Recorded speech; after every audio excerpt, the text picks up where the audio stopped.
सब देखने और सुनने वालों को मोहब्बत भरा सलाम। नाज़रीन, पाकिस्तान में आज ये हालत हो चुकी है कि सड़कें बंद की जा रही हैं और बड़ी तादाद में जो स्टूडेंट हैं वो इस्लामाबाद का रुख कर रहे हैं।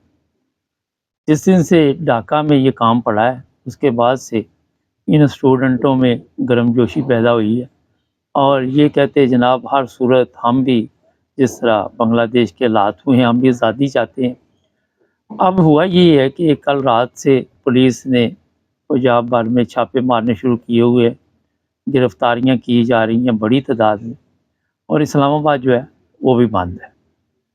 दूसरी तरफ जो एक और मसला बना हुआ है उस पर मैंने कई प्रोग्राम किए, आज भी थोड़ी सी सूरत हाल आपको बता देते हैं। उसमें इस्लामाबाद में जो उलमा हैं वो अपने स्टूडेंट लेके पहुंच चुके हैं और फजल रहमान जो है वो भी आप सब के इल्म में है कि बड़ा गर्म है। इसी तरह दूसरे उलमा जो हैं वो कहते हैं जनाब ये जो सुप्रीम कोर्ट ने फैसला किया था ये ठीक नहीं है। रात एक प्रोग्राम मैंने देखा हामिद मीर का, उसमें ये पीटीआई के जो लोग हैं उनसे सवालात किए कि ये जो अहमदियों वाला मसला है आप इसे क्या कहते हैं। उन्होंने कहा जी हम मुतफ़क़ा हैं और गवर्नमेंट के साथ हैं। वैसे ये गवर्नमेंट को नहीं मानते, वैसे ये कहते हैं कि ये जो गवर्नमेंट आई हुई है ये जैली है और 2 नंबर तरीके से आई है। लेकिन यहाँ पे इन्होंने कहा जी ये जो कुछ भी है इस पर हम इकट्ठे हैं। अच्छा एक चीज़ मैं बता दूँ आपको, एक बहुत बड़ा प्रॉब्लम है पाकिस्तान में। जितनी भी मजहबी जमातें हैं वो भी, जितनी सियासी जमातें हैं वैसे तो इनकी आपस में नहीं बनती, आपस में इनके हालात ठीक नहीं होते, लेकिन जैसे ही कोई अहम वाला मसला होता है तो ये इकट्ठे हो जाते हैं। फिर ये कहते हैं जनाब हम इकट्ठे हैं और तमाम इख्तलाफात भूल जाते हैं। इसी तरह मजहबी जमातें हैं, उलमा वैसे में तो पेट कुत्ते का वैर है, लेकिन जैसे ही कोई अहम वाला प्रॉब्लम आता है तो ये इकट्ठे हो जाते हैं। अब यहाँ पे सवाल ये है कि अगर ये पाकिस्तान के लिए आज तक इकट्ठे हुए होते, पाकिस्तान के बारे में सोचते, इनफरादी तौर पे ना सोचते, ना तो इनफरादी तौर पे कोई तरक्की की, ना मज़हब ने की, ना सियासत ने की। लेकिन ये मैं बता दूं कि फितना फसाद में खूब तरक्की की और इतनी तरक्की की कि उसकी मेरा ख़्याल मिसाल अगर ये पाकिस्तानी जो नए अभी आ रहे हैं यहाँ यूरोप में भी आ जाए तो इनको भी यही प्रॉब्लम होती है, यहाँ भी फितना फसाद फैलाने की कोशिश करते हैं। तो अब देखना ये है कि अपोजिशन ने और ये जो आपके हैं गवर्नमेंट वाले, इन्होंने कहा जी वो जो कवानीन पिछले दिनों सुप्रीम कोर्ट ने एक ऑर्डर जारी किया था कि अहमदी जो हैं वो घर बैठ कर या मस्जिद में अपनी इबादत कर सकते हैं, ये नहीं कर सकेंगे और इन पे पाबंदी लगाई जाए। ये अगर करेगी सुप्रीम कोर्ट अपना फ़ैसला वापस लेगी तो फिर उलमा घरों को जाएंगे और पार्लियामेंट भी जो है वो जी मुतमिन होगी और अपोजिशन भी मुतमिन होगी।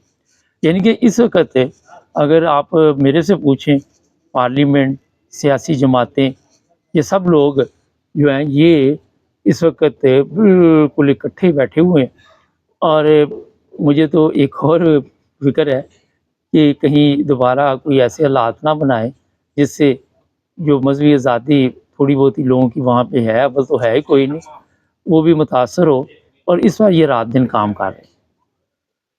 अब जनाब 30 तारीख तक ये भी हो सकता है कि ये जो उलमा के स्टूडेंट हैं, अब कल फजल रहमान ने भी ये कहा कि जनाब ये स्टूडेंट जो हैं इनके पीछे पड़े हुए हैं, आप मदरसों के पीछे पड़े हुए हैं, तो ये काम ठीक नहीं है।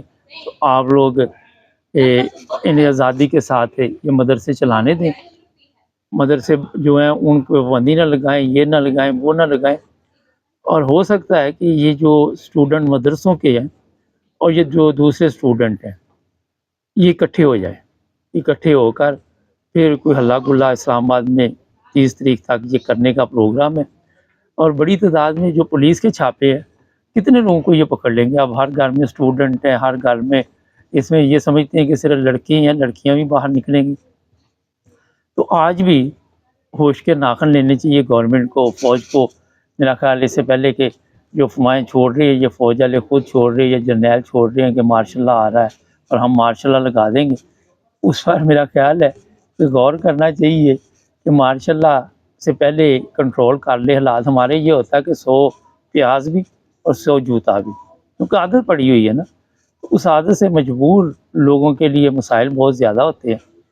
تو جناب اب آپ کو یہ میں بتا دیتا ہوں کہ آنے والے دنوں میں پاکستان کے جو حالات ہیں وہ مزید خراب ہو سکتے ہیں، اور وہاں پہ آپ کے اچھا ایک اور بڑی مزے کی بات، جو لوگ بھی وہاں سے نکلنا چاہتے وہ دیکھنا نہیں چاہتے کہ کس ملک میں جانا، وہ کہتے کسی طرح بھی کسی بھی ملک میں ہم پہنچ جائیں، ہماری اس ملک سے جان چھوٹ جائے۔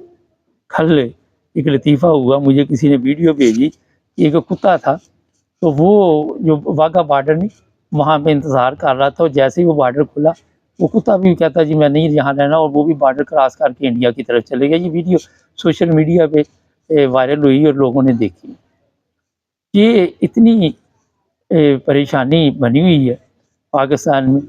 ابھی پرسوں ایک یہاں پہ آئے ہوئے تھے، وہ آپ کے جو کیا نام فنکار جن کو آپ کہتے ہیں، ویسے ان میں فنکاروں والی بات تو کوئی نہیں تھی، میں بھی زندگی میں پہلی دفعہ ہی وہاں پہ گیا، انہیں کہ وہ جہالت سے باہر نہیں نکل پائے، وہ بھی وہی حالت، وہی خوش رہتی ہے، کبھی کسی کا مذاق اڑا کے، کبھی کسی کا مذاق اڑا کے، اور وہ بھی رو رہے تھے کہ بجلی کے بل ہم دے کے آئے ہیں، اور وہاں پہ کسی کو بتا رہے تھے کہ ابھی جا کے بھی جمع کروانے ہیں۔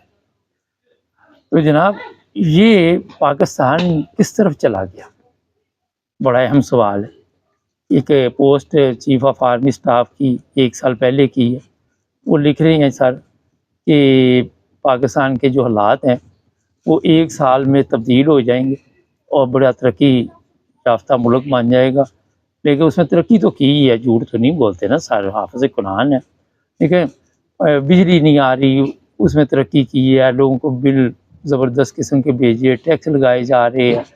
ابھی یہ بھی ہو سکتا ہے کوئی سانس لے اس پر بھی ٹیکس لگ جائے، کوئی میک اپ پر ٹیکس لگ جائے، کوئی شاید ہو سکتا ہے اور بھی چیزوں پہ لگ جائے۔ تو ترقی تو ہو رہی ہے، اس پہ کوئی پرابلم نہیں ہے، لیکن عوام کو نظر نہیں آ رہی۔ عوام کو یہ نظر آ رہا ہے کہ کبھی 3 بچوں کا باپ مر گیا، کبھی بھائی مر گیا، کبھی کوئی مر گیا۔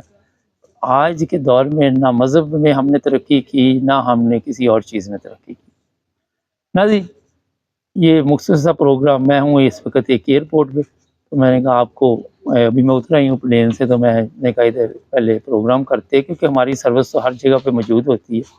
تو چینل کو سبسکرائب کریں، جڑے رہیں ہمارے ساتھ۔